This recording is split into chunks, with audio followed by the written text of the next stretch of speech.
մարդիկ ընդդիմությանը մեղադրում են, իբր ընդդիմությունը խաղաղություն չի ուզում, խաղաղությունը իրանք են մենակ ուզում,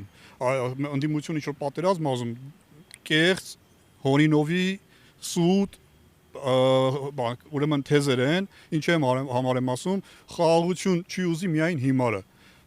Բոլորն էլ խաղաղություն են ձգտում, բոլոր պետությունները կլինեն, թե պետության մեջ բոլոր քաղաքական ուժերը կլինեն։ Ընդդիմությունը նույնպես խաղաղություն ուզում, բայց ընդդիմությունը կզած, չոքած, խոնարհված խաղաղություն չի ուզում։ Այս խաղաղությունը իբր այս շակերտավոր խաղաղությունը, որ սա բերել է, սա կզած խաղաղություն է։ Այսինքն ինքը ինչ է արել։ Մի փաստաթուղթաստորագրե, որը դա պայմանագիր չի, դա ինչ որ համաձայնագրի նախաստորագրում է, դա դրանով ինքը խաղաղություն նախ չի բերել, դրանով վաճառել են ժողովրդին այդ թուղթը, թե իբր տեսեք խաղաղություն ենք բերում, նախ դե խաղաղություն չկա, դրա մասին նաև ասում է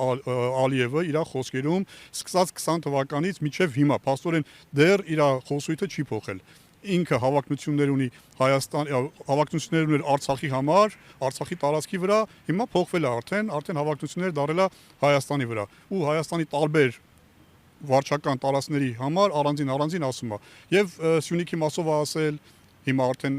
Սևանի մասով ինչ որ անուն ասում, այսինքն այս մարդը իր նպատակներից, իր նկատումներից հետ չի կանգնել, նրա նպատակը Հայաստանը ամբողջությամբ գրավելն է, որին ձգտում է նա, որը ինչպես արել է Արցախում, այնպես էլ ցանկանում է անի Հայաստանում։ Այսինքն նրա պահանջները ի սկզբանե որ դրվել է, սրանք էլ խելոք կատարում են, ամեն կատարելուց նոր պահանջ է ի հայտ գալի, դա տանում է նրան, որ Հայաստանը ադրբեջանացվելու է։ Սկսենք նրանից, որ Ալիևը ի սկզբանե պահանջ էր դնում սահմանադրությունը փոխելու, սահմանադրությունը հիմա փոխվում է, պահանջ էր դնում Հայաստանը ապառազմականացնելու, տեսնում եք ապառազմականացում է Հայաստանը, այսինքն բյուջեն է կրճատվում բանակի, ուրեմն բանակն է կրճատվում 1/4-ով, ի նկատի ունեմ ժամկետայինների մասով, պահանջ է դրված Ադրբեջանից Փաշազադեի, կոնկրետ Փաշազադեի կողմից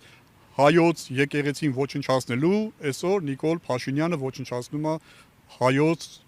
սուրբ եկեղեցին, որը թույլ չենք տալուս։